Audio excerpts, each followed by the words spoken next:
Carlo loved life. He loved its simple pleasures, good wine, loud music, and the company of friends. Laughter followed him like a shadow. He was the life of every party, the charmer, the one who could turn a dull night into a memory. Never one to shy away from a drink, Carlo wore his carefree attitude like a badge of honor. Life was a party, and he was the guest of honor. He lived in a small coastal town, nestled between the ocean and rolling hills. Life was simple, predictable. Until the night he met her. The night his life took a sharp turn into the darkness. It was a moonless night. Fog curled around the old bridge, shrouding it in an eerie silence.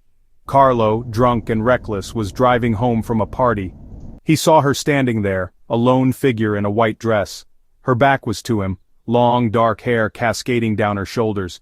He stopped the car. "Need a ride?" he called out, his words slurring. She turned. Her face, pale and beautiful, was streaked with tears. Her eyes, wide and dark, held a depth of sorrow that sobered him instantly. He didn't know why, but he got out of the car. He stepped closer, wanting to comfort her. But as he got closer, her eyes sharpened, burning with an unnatural light. Her voice, a low hiss, sent chills down his spine. "You shouldn't have done that, Carlo." The encounter shook him. The woman's words, her eyes, haunted his dreams. He tried to brush it off as a drunken hallucination, but the fear lingered. He started seeing her everywhere.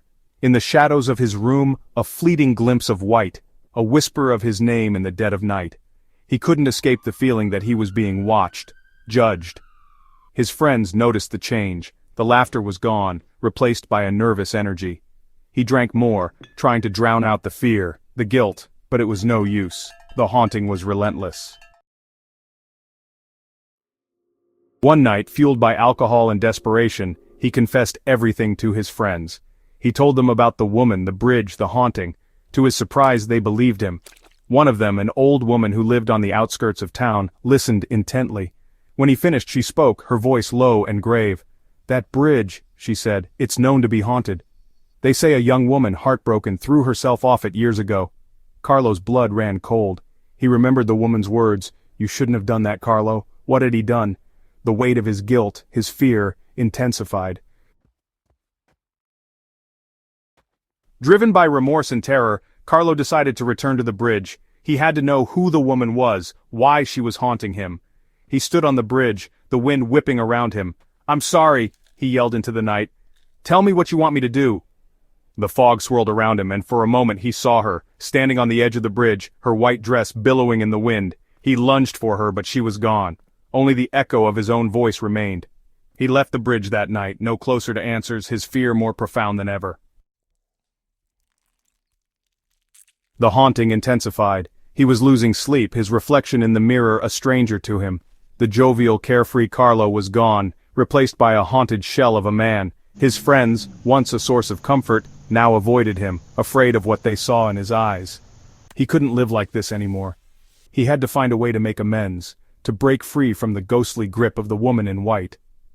He returned to the old woman, seeking her wisdom. She listened patiently, her eyes filled with pity. "Sometimes," she said, "the only way to find peace is to face our fears, to acknowledge our mistakes." He knew what he had to do. He returned to the bridge, this time not to seek answers but to offer an apology. He stood at the center of the bridge, the wind whipping his hair, his heart pounding against his ribs. "I know I hurt you," he said, his voice thick with emotion. "I don't know what I did, but I am truly sorry." He closed his eyes, tears streaming down his face.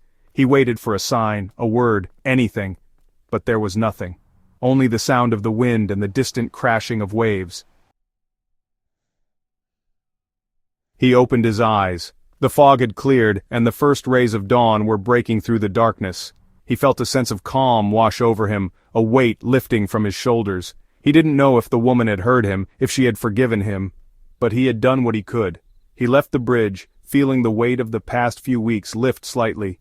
He knew he would never forget the woman in white, but he was no longer afraid. He had faced his fear, acknowledged his guilt, and in doing so, found a measure of peace. Life wouldn't be the same. He knew that. The carefree Carlo was gone, replaced by a man tempered by guilt and remorse. He carried the memory of the woman in white with him, a constant reminder of the night his life changed forever. The haunting might be over, but the echoes of that night, the whispers of the bridge, would forever remind him of the power of words, the importance of respect, and the enduring presence of the supernatural.